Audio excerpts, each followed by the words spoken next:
വിശുദ്ധ യോഹന്നാൻ അറിയിച്ച സുവിശേഷം 15-ാം അധ്യായം 16 മുതൽ 19 വരെയുള്ള തിരുവചനങ്ങൾ.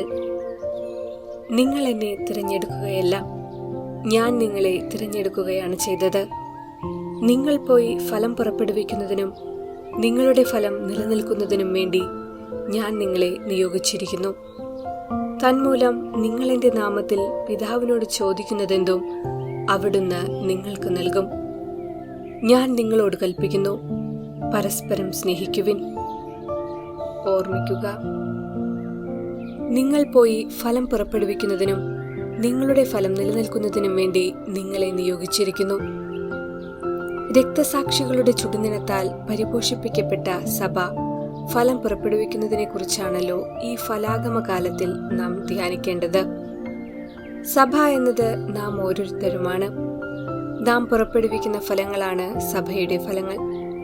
അതുകൊണ്ട് നാം സ്വീകരിച്ച വിശ്വാസത്തിനനുസൃതം യഥാർത്ഥ ഫലം പുറപ്പെടുവിക്കുവാൻ നമുക്ക് കടമയുണ്ട്.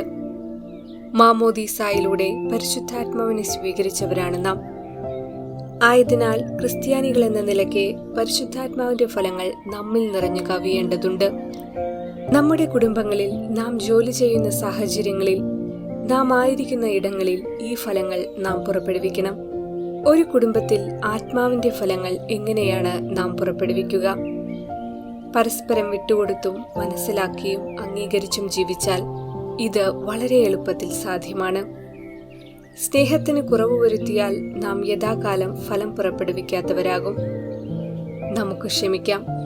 മനസ്സിലാക്കാനാവാത്ത അനുഭവങ്ങളെ, ഉൾക്കൊള്ളാനാവാത്ത സാഹചര്യങ്ങളെ, ക്ഷമിക്കാൻ പറ്റാത്ത വ്യക്തികളെ, മറക്കാനാവാത്ത സംഭവങ്ങളെ എല്ലാം ദിവ്യബലിയിൽ കാഴ്ചവെപ്പിൽ നമ്മുടെ കാഴ്ചകളായി അർപ്പിച്ച് പിതാവേ, അവരോട് ക്ഷമിക്കണമേ എന്ന് പ്രാർത്ഥിക്കാം.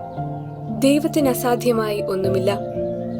നമ്മുടെ ജീവിതത്തിലുണ്ടാകുന്ന ക്ലേശങ്ങൾ ദൈവഹിതമെങ്കിൽ സന്തോഷത്തോടെ സ്വീകരിക്കുമ്പോൾ ആ ക്ലേശങ്ങൾ കൃപയായി ഭവിക്കും. സഹനം എപ്പോഴും രക്ഷാകരമാണ്. ഈശോയുടെ സഹന മരണ ഉത്ഥാനമാണല്ലോ നമ്മെ രക്ഷിച്ചത്. നമ്മുടെ സഹനങ്ങളെ ഈശോയുടെ സഹനത്തോട് ചേർത്തുവെച്ച് നമുക്ക് സ്വീകരിക്കാം. ജീവിതയാത്രയിൽ നാം തനിച്ചല്ല. ഞാൻ നിങ്ങളെ അനാഥരായി വിടുകയില്ല എന്ന് പറഞ്ഞ രക്ഷകന് നമ്മെ തനിയെ വിടാൻ സാധിക്കുകയില്ല. നല്ലവനായ ദൈവത്തിന്റെ കരം പിടിച്ച് നമുക്ക് നന്മ പ്രവർത്തിക്കാം. എല്ലാവർക്കും മറ്റുള്ളവരുടെ നന്മ മാത്രം ആഗ്രഹിക്കുന്ന വിശുദ്ധരായ വ്യക്തികളാകാം. നമ്മെ സൃഷ്ടിച്ച ദൈവത്തിന്റെ മുൻപിൽ നിറയെ ഫലം ചൂടി നിൽക്കുന്ന വൃക്ഷങ്ങളാകാം. ഒരു വൃക്ഷങ്ങളും തന്റെ തന്നെ ഫലം ആസ്വദിക്കുന്നില്ല. മണ്ണിൽ നിന്ന് വലിച്ചെടുക്കുന്ന ജലവും ലവണങ്ങളും സ്വീകരിച്ച് അത് ഫലം പുറപ്പെടുവിക്കുന്നത് പോലെ നാമും ദൈവാത്മാവിൽ നിന്ന് ലഭിക്കുന്ന ശക്തിയാൽ ദൈവിക ഫലം പുറപ്പെടുവിക്കുന്നവരായി തീരാൻ വേണ്ട കൃപ എല്ലാവർക്കും ലഭിക്കുമാറാകട്ടെ എന്ന് പ്രാർത്ഥിക്കാം.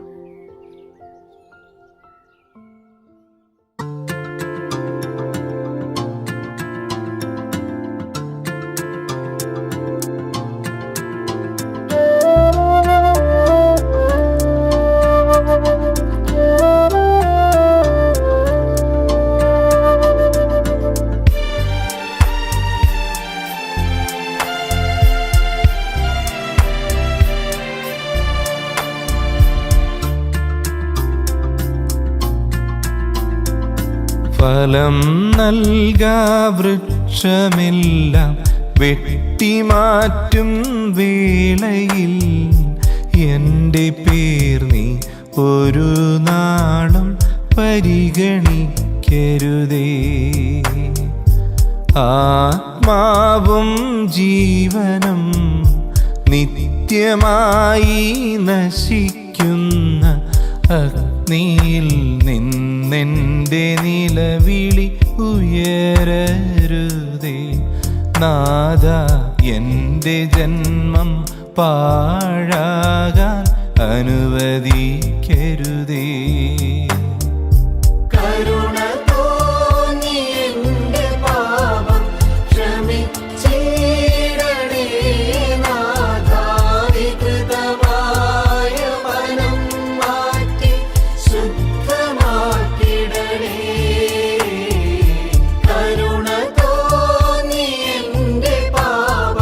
ക്ഷമിച്ചിടണേ നാഥാ, വികൃതമായ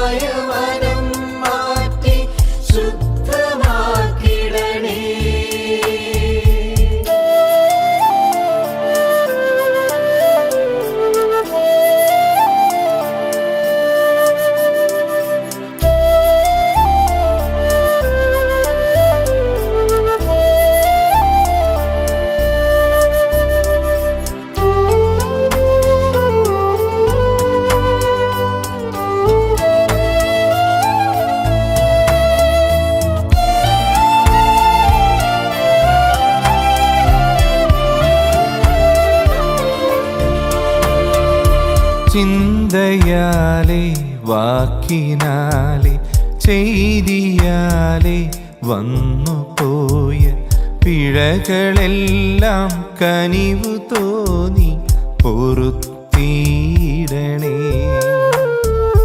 കാഴ്ചയാലേ കേൾവിയാലേ എൻ്റെ അറിവാൽ വന്നതെല്ലാം എൻ്റെ വലിയൊരു പിഴയായി ഞാൻ ഏറ്റു ചൊല്ലുന്നു.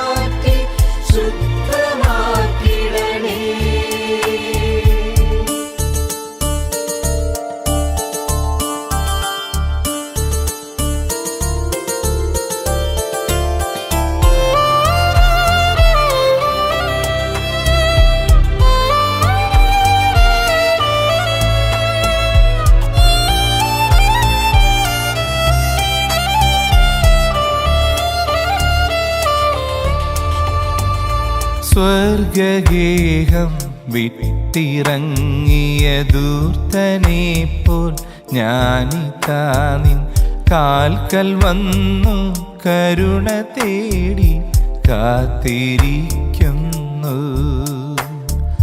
സ്വർഗദാതാ നിൻ മകനായി തീർന്നിടാൻ ഞാൻ യോഗ്യനല്ല, ദാസനായി എങ്കിലും നീ സ്വീകരിച്ചിടണേ. ഫലം നൽകാ വൃക്ഷമെല്ലാം വെട്ടിമാറ്റും വേളയിൽ എൻ്റെ പേർ നീ ഒരു നാളും പരിഗണിക്കരുതേ. ആത്മാവും ജീവനും നിത്യമായി നശിക്കുന്ന അഗ്നിയിൽ നിന്നെൻ്റെ നിലവിളി ഉയരരുതേ. നാഥ, എൻ്റെ ജന്മം പാഴാകാൻ അനുവദിക്കരുതേ.